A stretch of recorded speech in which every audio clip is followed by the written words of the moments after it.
What's up? I'm going to show you how to set a door. First things first, make sure you got the right door. Throw your level on it. Now we know the rough opening of a door is always 2 inches bigger than the door itself. So, me being just a tad out of plumb here, when I shim it out, I'm going to go a little bit bigger on top than I am on bottom, but I'm still going to check it with my shims. I also already marked where I want to put my shims,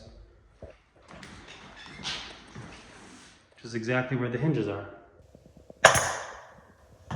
Alright, once you got your shims nailed up, I recommend taking your multi-tool and cutting off the hinge side right away, because trying to get behind there when your door is set is a pain in the ass.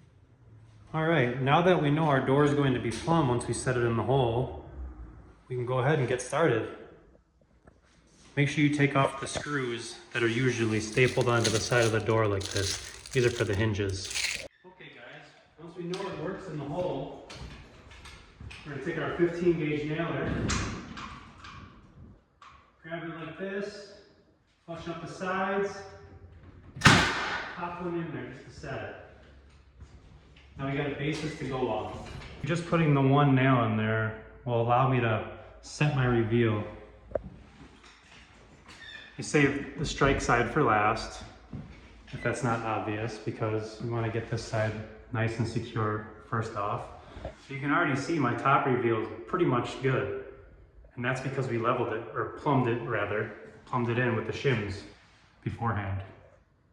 As long as your floor is level, your reveal is pretty much most of the time going to be set. Alright guys, another thing to keep in mind is you want to throw your level and check how plumb the jamb is. This is going to dictate whether or not your door will stay where it is when it's open. If it's out of plumb, you're going to hold it typically halfway, which is what I do to check it, and it'll swing one way or the other if it's out of plumb. Alright guys, so I went and added another set of shims up here for my reveal, and another set of shims down here. Now this whole hinge side's basically set and ready to go.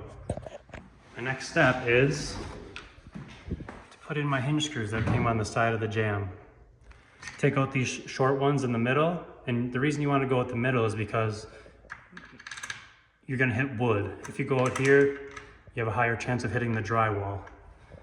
So I typically go one on top and one on the bottom. Small screws are out, the long ones are in, this hinge side is secure, and I am ready to set my reveal on the strike side. I'll check back with you guys in a second.